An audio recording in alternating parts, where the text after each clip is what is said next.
चलिए आज की क्लास में हम लोग देखेंगे कि हम लोगों के पास दो ऐसे फंक्शन हैं, एक फंक्शन printf है और दूसरा scanf फंक्शन है।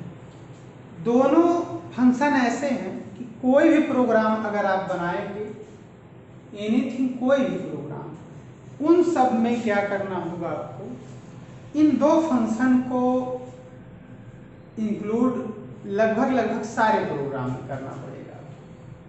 तो पहला फंक्शन है printf। फंक्शन का नाम क्या है? printf।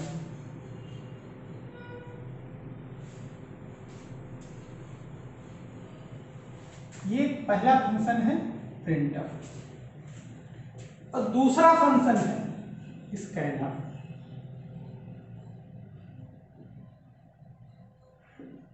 दूसरा फंक्शन क्या है? scanf।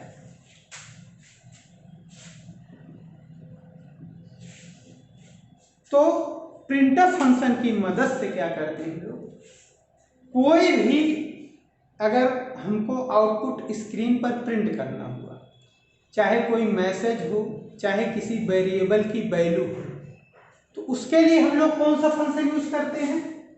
printf function. दूसरी चीज, दूसरा फंक्शन का नाम क्या है? scanf। क्या फंक्शन का नाम है? scanf।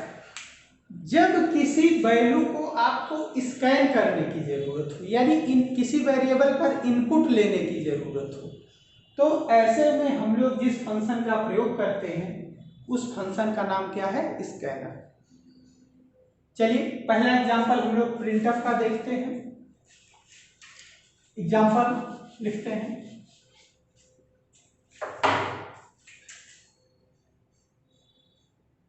पहला एग्जांपल, जैसे आपको सिंपल नॉर्मली अगर आपको केवल मैसेज प्रिंट करना हो, क्या प्रिंट करना हो? मैसेज। जैसे आपको केवल अपना नाम प्रिंट करना हो तो कैसे प्रिंट कराएंगे?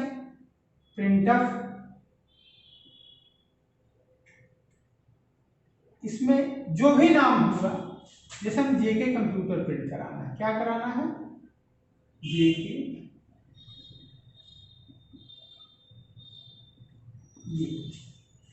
अब आपके स्क्रीन पर क्या प्रिंट हो जाएगा?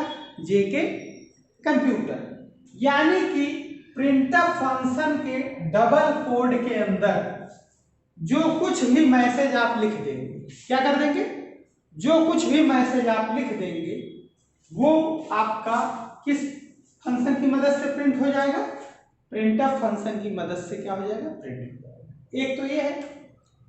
दूसरा क्या एग्जांपल आपका है, जैसे किसी वेरिएबल की वैल्यू अगर आपको प्रिंट करना हो, क्या प्रिंट करना हो? किसी भी वेरिएबल की वैल्यू प्रिंट करना हो। जैसे सपोज दैट आपने एक वेरिएबल लिया ए बराबर लिख दिया 10।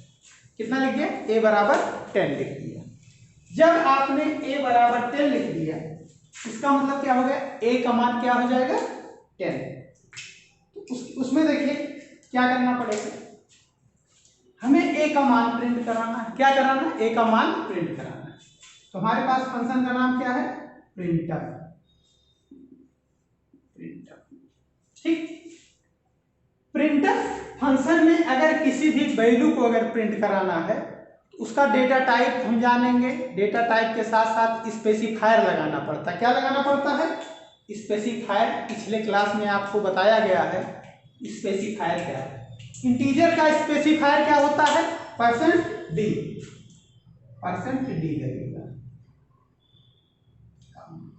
अब किसकी वैल्यू प्रिंट करना है आपको? ए। अब क्या हो जाएगा? इसका मतलब क्या हो जाएगा? ए का मान जो भी है ये आउटपुट कितना आ जाएगा? केवल 10। कितना आएगा? 10।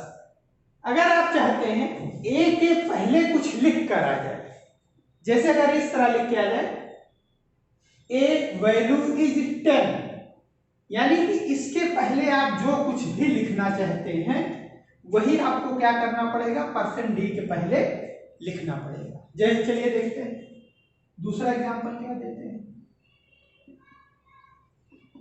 printf वैल्यू ऑफ ए। क्या लिख दिया, वैल्यू ऑफ ए, फिर लगाया परसेंटेज, फिर लगाया ए। अब आपका जो आउटपुट आएगा, अब आपका जो आउटपुट आएगा क्या आएगा, इस तरह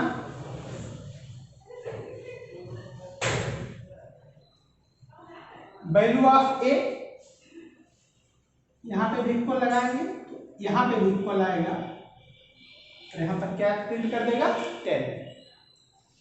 तो इस तरीके से आप कौन सा फंक्शन यूज कर सकते हैं, प्रिंटफ, और इस तरीके से आप प्रिंटफ फंक्शन का यूज कर सकते हैं। चलिए एक प्रोग्राम और देखते हैं प्रिंटफ फंक्शन की हेल्प से।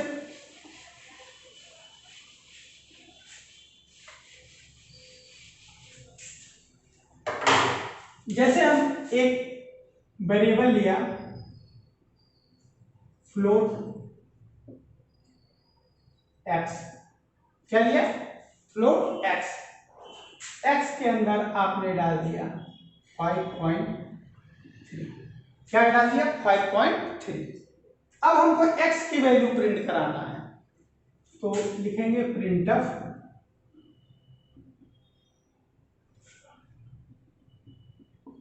%f, x को की वैल्यू प्रिंट कराना है, तो x का डेटा टाइप क्या है आपका फ्लोट, तो फ्लोट में के लिए इसलिए स्पेसिफायर जो लगाते हैं, तो कौन सा स्पेसिफायर लगाते हैं, f, डबल कोट करके x। इसका जो आपका आउटपुट आएगा 5.3, क्या आएगा, इसी तरह सिंपल लिख के आएगा 5.3। अगर आप इस तरह लिख देते हैं प्रिंटफ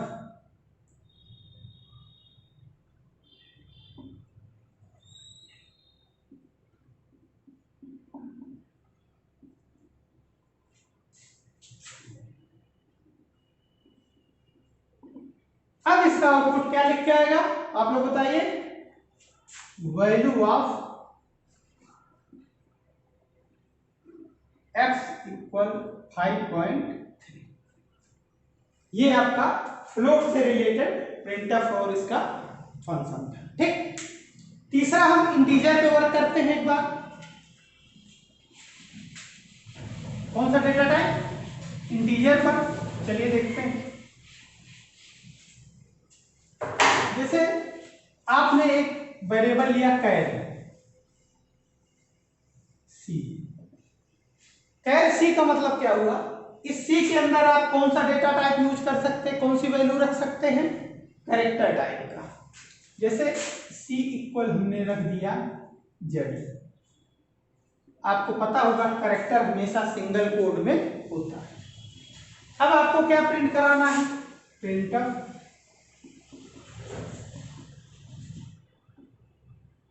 %c के अंदर जो आपकी वैल्यू हो, सी के अंदर हमारा डेटा टाइप क्या है, कैरेक्टर, इसलिए यहां पहले लगाएंगे %c, क्या लगाएंगे %c, और किसकी वैल्यू प्रिंट कराना है, c।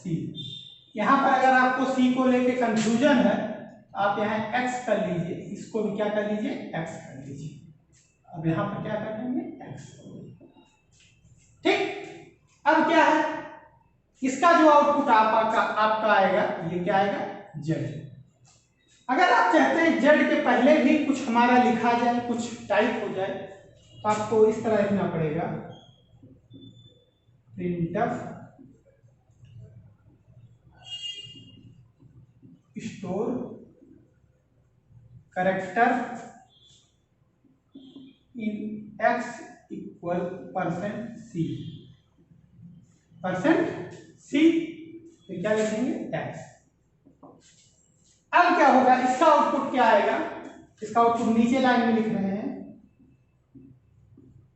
Store character in x equal, x के अंदर क्या स्टोर है, z। ये जो है अब आपको प्रिंटफ फंक्शन बेहतर तरीके से समझ में आ रहा है। ठीक, अब हम लोग समझेंगे स्कैनफ फंक्शन। ठीक, कौन सा फंक्शन है, स्कैनफ फंक्शन। प्रिंटफ आपको समझ में आ गया। चलिए अब स्कैनफ फंक्शन की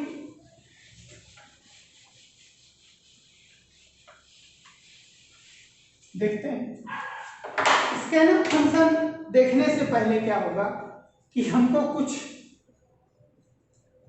सिस्टम पे प्रोग्राम बनाकर उसको देखना होगा, दोनों में अंतर क्या है, तो समझ में आएगा हमको कि स्कैनफ फंक्शन हम लोग क्यों यूज करते हैं। चलते हैं, पहले प्रोग्राम को हम लोग टाइप करते हैं, फिर उसके बाद हम लोग क्या करते हैं देखते हैं।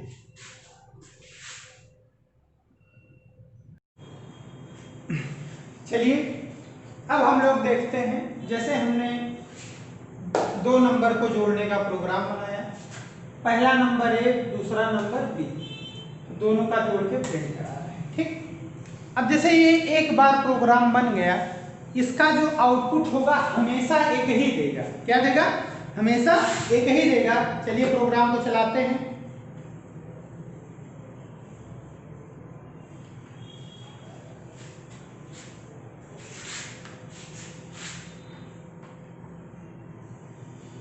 जीरो एरर बताया, 25 दे रहा है। अगर आपको इस 25 के पहले से अगर आपको कोई मैसेज डालना है, जैसे लिखना हुआ योर ऐड टू नंबर, अब प्रोग्राम चलाइए, देखिए इसके पहले क्या लिख के आ रहा है, ऐड टू नंबर। जैसे ये जो दो नंबर को जोड़ने का प्रोग्राम है, हम डायरेक्ट प्रोग्राम में जा करके ये लिखते हैं। एक्चुअली में क्या है कि जो सॉफ्टवेयर डेवलपर होते हैं या आप कोई भी ऐप्स जो है आप मोबाइल में डाउनलोड करते हैं, उसमें 3 स्क्रीन होती है। कितने स्क्रीन होती है? 3। पहला स्क्रीन तो इनपुट स्क्रीन होती है। कौन सा स्क्रीन होती है? Input screen. दूसरी होती है प्रोसेसिंग स्क्रीन। कौन सी? प्रोसेसिंग। और तीसरा होता है आउटपुट स्क्रीन। कौन सा होता है? आउटपुट। जैसे ये जो प्रोग्राम है, ये इसी तरह कोई भी एप्लीकेशन आप यूज करते हैं, कोई भी सॉफ्टवेयर यूज करते हैं, उसका कोड इसी तरीके से लिखा जाता है। लिखने के बाद इसको क्या कर दिया जाता है? पैक कर दिया जाता है। क्या कर दिया जाता है? पैक कर दिया जाता है। जब आप अपने मोबाइल में या कंप्यूटर में, लैपटॉप में जब वह कोड इंस्टॉल करते हैं, क्या करते हैं? इंस्टॉल करते हैं, तो उसमें केवल आपको इनपुट स्क्रीन दिखाई देती है और आउटपुट स्क्रीन दिखाई देती है, ना कि यह कोडिंग की स्क्रीन आपको दिखाई देती है। जैसे आप एटीएम में जाते हैं, तो एटीएम में आपसे केवल जो पूछता है, यानी जो इनपुट स्क्रीन है, enter the amount, enter the pin, केवल इतनी चीजें पूछता है। वो पैसा कैसे गिनता है, कैसे काउंट करता है, क्या कभी आपको कोड दिखता है? कोड वो आपको नहीं दिखता। उसके बाद का प्रोसेस आउटपुट, यानी पैसा निकलने वाला। बाद में जो आपका लास्ट रहता है वो आपका आउटपुट, यानी पैसा निकलने की स्क्रीन आपके सामने दिखाई देती है। इसी तरह इस प्रोग्राम में भी क्या होती है? 3 स्क्रीन होती है। जैसे हम इस प्रोग्राम को चला रहे हैं, जितनी बार भी आप चलाएंगे सबका आउटपुट सेम आएगा। अब यही हम क्या कर रहे हैं, इसी प्रोग्राम में ही A का मान 10, B का मान 15 कर दे रहे हैं, एकदम फिक्स हो जा रहा है। लेकिन अब हम थोड़ा सा प्रोग्राम को मॉडिफाई करते हैं, थोड़ा और अच्छा लगे। जैसे हम एटीएम में जाते हैं, उसमें लिख जाता है enter the pin, enter the amount, तब आपको अच्छा लगता है कि अच्छा हाँ यहाँ पिन डालना है, यहाँ अमाउंट डालना है। अगर हम भी चाहें कि ऐसे प्रोग्राम बने जो कि पहले मैसेज आए इंटर द फर्स्ट नंबर, फिर इंटर द सेकेंड नंबर, फिर दोनों नंबर जो आप इनपुट दीजिए उसको जोड़ करके आपका प्रोग्राम दिखाए, उसके लिए आपको प्रिंटफ और स्कैनफ फंक्शन की मदद लेना पड़ेगा। चलिए इसी प्रोग्राम को हम प्रिंटफ और स्कैनफ फंक्शन की मदद से इस प्रोग्राम को हम बनाते हैं। ये प्रोग्राम तो आपको समझ में आ ही गया होगा।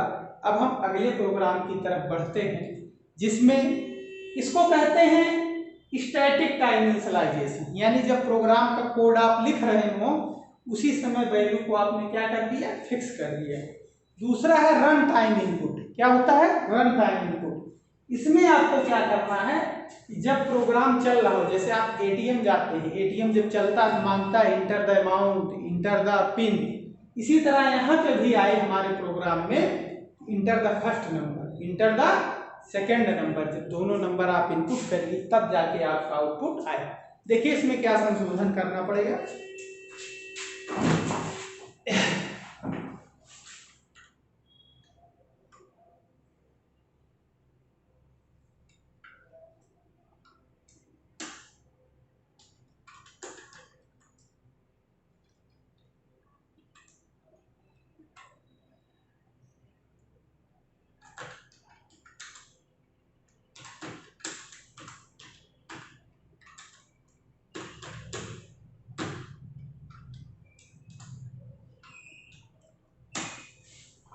देखिए जब आपने टाइप कर दिया इंटर द फर्स्ट नंबर, तो क्या करेंगे, कोई भी इंसान अगर ये देखेगा कि दो नंबर को ये जोड़ने का प्रोग्राम है तो वो पहला नंबर दबाएगा, तो वो नंबर स्कैन भी होना चाहिए। उसके लिए फंक्शन जो है हमारे पास स्कैनफ है। कौन सा फंक्शन है? स्कैनफ। किस टाइप की वैल्यू स्कैन करनी है? इंटीजर। इसलिए हमने क्या लगाया? %d। यहाँ स्कैनफ फंक्शन का रूल है कि यहाँ एंड का सिंबल लगता है, M% का। किस किस वैल्यू पर इनपुट लेना? A पर। अब इसका मतलब क्या हुआ कि जो भी नंबर आप फर्स्ट नंबर पर डालेंगे वो आके कहां पर स्टोर हो जाएगा? A पर। अब ये A का मान जो आपने डायरेक्टली 10 लिखा था, अब इसकी जरूरत खत्म हो गई। अब दूसरा देखते हैं,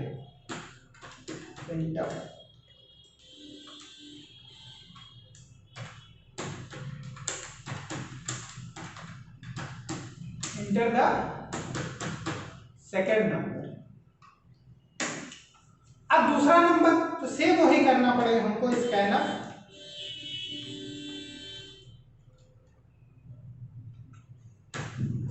%d, यानी अब जो दूसरा नंबर आप डालेंगे वो डायरेक्ट कहां पर आपका आ जाएगा? B पर। अब ध्यान देंगे कि हम जो डायरेक्ट A बराबर 10 लिख देते थे, अब हम A बराबर 10 की जगह प्रिंटफ और स्कैनफ की मदद कर रहे हैं। चलिए इसको देखते हैं कैसे C का कंपाइलर इस प्रोग्राम को समझेगा। जैसे आया, देखा कि A B C 3 वेरिएबल इन्होंने लिया है, जिसमें वैल्यू किस टाइप के रखेंगे? इंटीजर टाइप की। किस टाइप की? Integer type. उसके बाद CLR SCR फंक्शन लगा है, यानी क्लियर कर देगा पूरी स्क्रीन पिछला आपका जो भी आउटपुट रहा हो। आया, आपको हमने बताया प्रिंटफ फंक्शन में जो कुछ भी लिख देंगे वो सेम क्या हो जाएगा? प्रिंट हो जाएगा। प्रिंट किया इंटर द फर्स्ट नंबर, तो आपकी इच्छा होगी कि पहला नंबर हम दबाएं। सपोज दैट आपने 10 दबा दिया, तो 10 किसके अंदर स्टोर हो जाएगा? स्कैनफ का मतलब स्कैन करेगा। क्या करेगा? स्कैन करेगा। तो यहां से जो भी नंबर आप डालेंगे वो A पर आकर क्या हो जाएगा? स्टोर हो जाएगा। दूसरा इंटर द सेकेंड नंबर, जो भी दूसरा नंबर आप डालेंगे वो किस पर आके स्टोर हो जाएगा? B पर। दोनों को जोड़ा, लिखेगा एड 2 नंबर, यानी दोनों नंबर का एड %C प्रिंट हो जाएगा। चलिए देखते हैं इस प्रोग्राम को चलाकर। पहले कंपाइल कराया, 0 एरर बताया, रन कराया। देखिए पहले से अच्छा प्रोग्राम है कि नहीं? इंटर द फर्स्ट नंबर, जैसे एटीएम में मांगता है enter the amount, suppose that आपने डाल दिया 345, इंटर मारा। इंटर द सेकेंड नंबर, दूसरा डाल दिया 45, इंटर मारिए। अब बताइए पहले से अच्छा प्रोग्राम बना कि नहीं बना? पहले से आपको लग रहा होगा कि हाँ पहले से ये बेटर प्रोग्राम। चलिए इसके आगे हम देखते हैं। अब फिर दोबारा जब इस प्रोग्राम को आप चलाएंगे,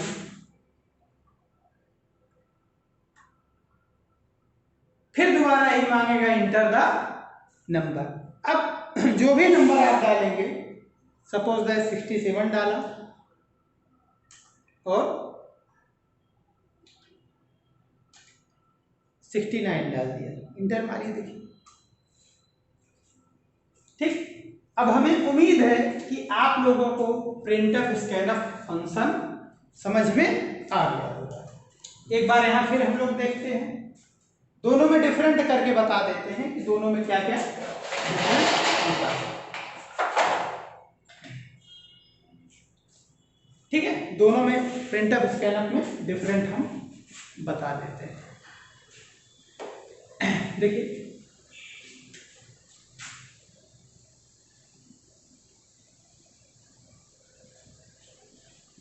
पहले प्रोग्राम हम लोग बनाते थे,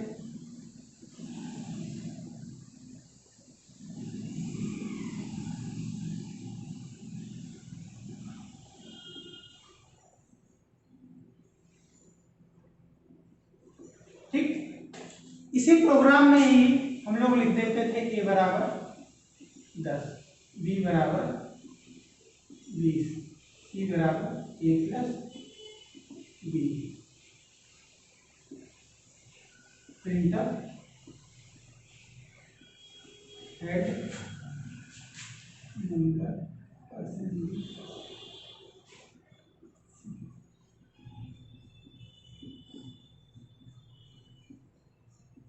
ये प्रोग्राम लिखते थे। अब हम लोग इसी प्रोग्राम को प्रिंटफ स्कैनफ में बदलेंगे। जिस लड़के को ये आ रहा होगा वो इसको बखूबी तुरंत समझ जाएगा, लेकिन जब लड़का यही नहीं समझ पाया तो ये समझ पाना मुश्किल। देखिए ये आपका प्रोग्राम का कोड होता है, इस कोड को केवल एडिट कौन करता है? सॉफ्टवेयर इंजीनियर करता है, ना कि यूजर करता है। चलिए देखते हैं दूसरा प्रोग्राम जो हम किसी को प्रिंटफ स्कैनफ में बदले हैं, आज वाला programme.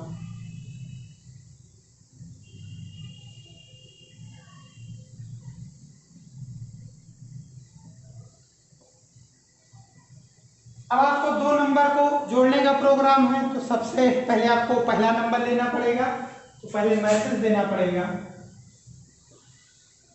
Printf inter first number,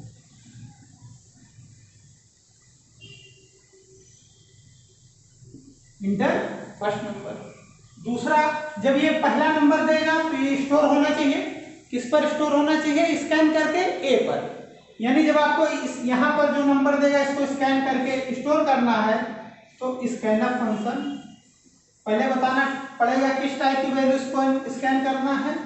integer type, कहाँ पर? एड्रेस ऑफ ए पर। अगर यहाँ ए लिख दिया तो ए पर होगा, बी लिख दिया तो बी पर होगा, जेड लिख दिया तो जेड पर। दूसरा, printf inter second number,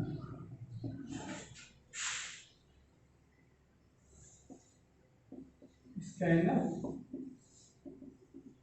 address of. इसका मतलब क्या होगा? पहले मैसेज देगा इंटर द सेकेंड नंबर, जो भी नंबर देंगे वो किस पर स्टोर हो जाएगा? बी पर।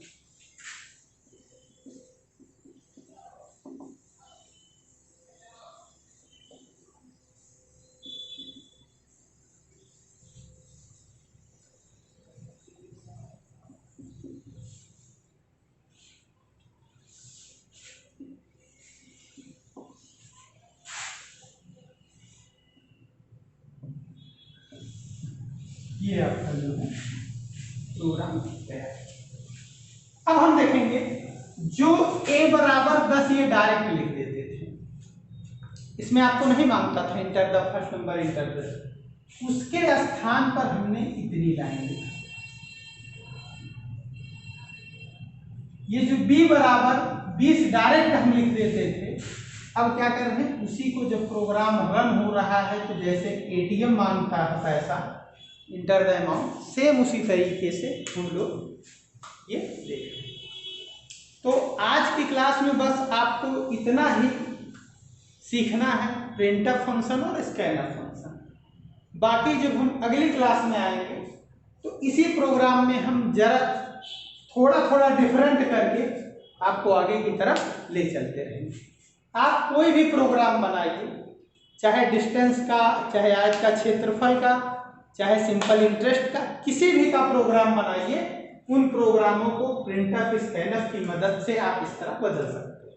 जैसे आप डायरेक्ट a बराबर ये लिख देते थे, b बराबर ये लिख देते थे, इसी को बदल के आप इस तरह कन्वर्ट कर लेंगे। तो ये आपका जो प्रोग्राम होगा ये कंपाइल टाइम इनपुट रहता था या स्टैटिक इनपुट रहते थे? कौन सा? Static input. ये जो है रन टाइम इनपुट या डायनेमिक इनपुट कहते हैं। रन टाइम इनपुट, ये रन टाइम इनपुट है और ये आपका स्टैटिक इनपुट है। आप लोगों का कार्य क्या है, अभी तक आप लोगों को जितना प्रोग्राम आप लोगों ने बनाया सबको इस पे कन्वर्ट करके उसके बाद आप चला सकते हैं। ठीक है, आज की क्लास यही बंद करते हैं। Thank you.